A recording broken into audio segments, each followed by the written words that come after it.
how's it going, guys? My name is Zach with the Movie Castle, and today we're going to be taking a look at Freddy's Nightmares. This is Season 1, Episode 7, and this one's entitled Sister's Keeper. It originally came out November 20th, 1988, and was directed by Ken Wiederhorn, who, in this series, directed the last Freddy Krueger-centered episode, Freddy's Tricks and Treats. The episode stars Hili Park and Gry Park. We also have Curry in here, and of course, Robert Englund as Freddy Krueger, our host. But he's more than the host this time around, as we are in the third Freddy Krueger-centered episode of the series. That's pretty cool. This is also generally considered to be one of the best episodes of the series, and having watched it, I can totally get behind that. It's a sequel to the very first episode of the show, No More Mr. Nice Guy, and follows the main character's twin daughters from that episode. They're dealing with the trauma from episode 1. We get to see how they interact with each other, and we really do get to see their differences. And of course, they're going up against Freddy Krueger. The twins were set up pretty well in the first episode, and I'm glad that that setup got a good bit of payoff. And one thing I really like here is for this episode, they ditched that A-side, B-side formula. This is one continuous story all the way through. That, and being a continuation, and being a Freddy Krueger episode, it really makes this one feel bigger and more important. That's all really cool. The biggest pro, though, is that this is the closest the series has come to feeling like a Nightmare on Elm Street movie. It's about Freddy Krueger. We go into the dream world a good bit. The characters are trying to stay up to avoid him.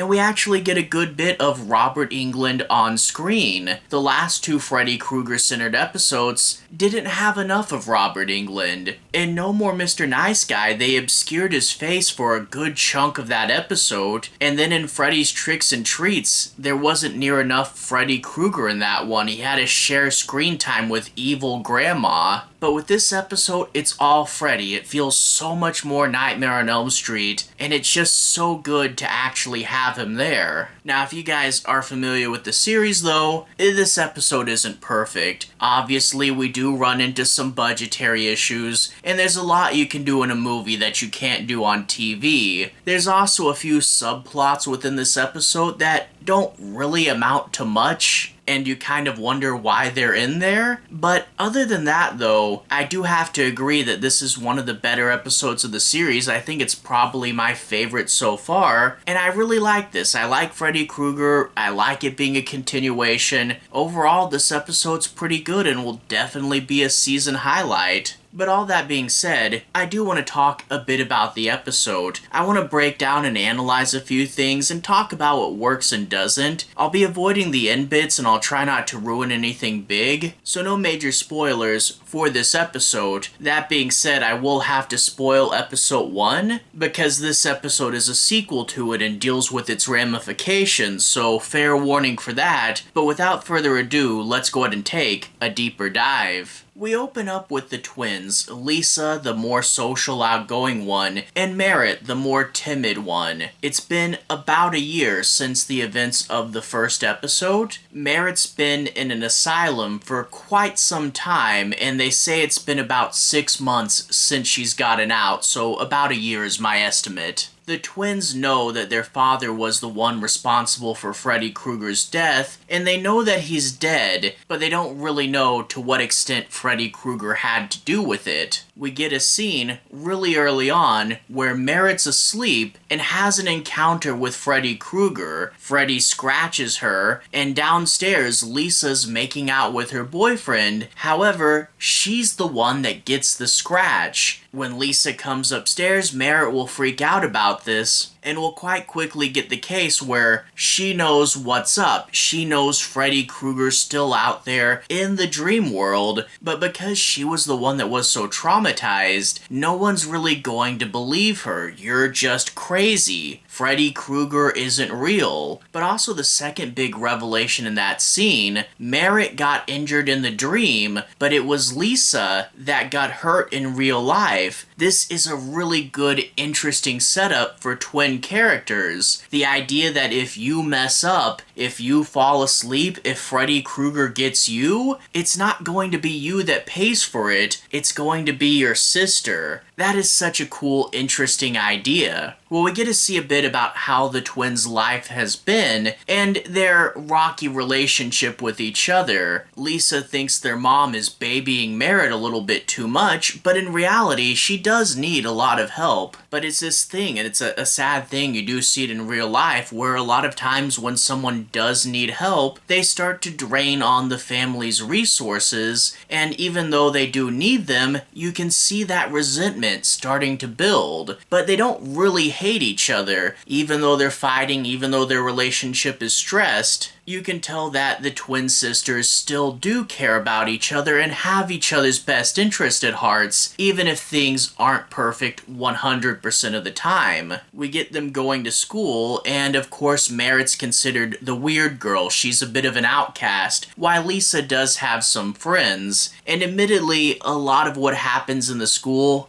doesn't really go much of anywhere. We get this weird thing where like a random guitar kid is in love with Merritt, and that makes a school bully upset because a school bully really loves random guitar kid, and random guitar kid and school bully ultimately don't really matter too much in this episode. We get something that does turn out to be a bigger piece where Lisa's boyfriend kind of also likes Merritt, and Merritt is curious about the attention that she never really got, and that does kind of form a love triangle with the twins. That being said, again, it also really doesn't go much of anywhere, and Merritt, you are getting attention from random guitar guy, and I mean, okay, maybe you're not into him, but don't say you've never gotten any attention before. But yeah, this whole bit with the boyfriends doesn't really amount to that much. It's kind of interesting, and Lisa's creepy boyfriend, I think, does help play up the rivalry between the sisters a little bit better. But yeah, the guitar guy and the bully don't really serve too much point. We also get this bit where Lisa and Merritt change places for a little while, and it almost feels like they're doing it because it's an obligatory twin story thing to do, and it does help talk about the differences between the characters and help each other see that, but again, ultimately doesn't really serve much purpose to the greater episode. And if we want to talk about plot elements that don't go much of anywhere, even though the story is one big story, there is a midpoint stinger that makes you think the second half's gonna go in a completely different direction, but it of course is quickly swept under the rug, and we just go back to doing what we're doing.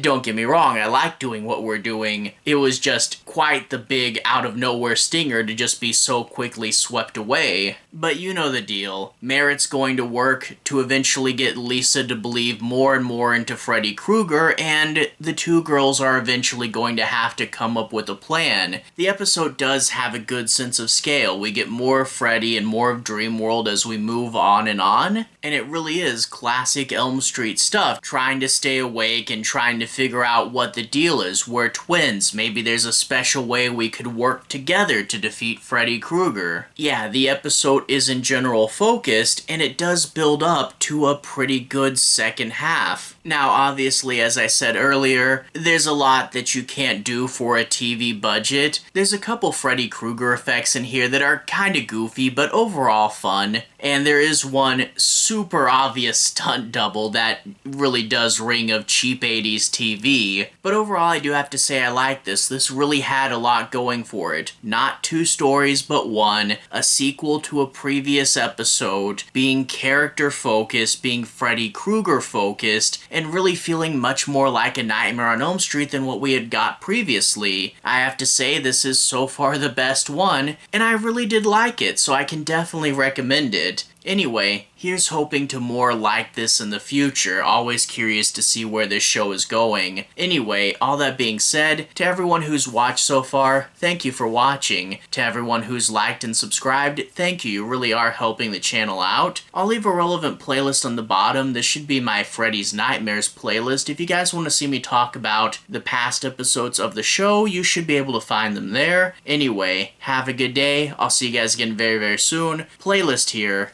Have a good day now.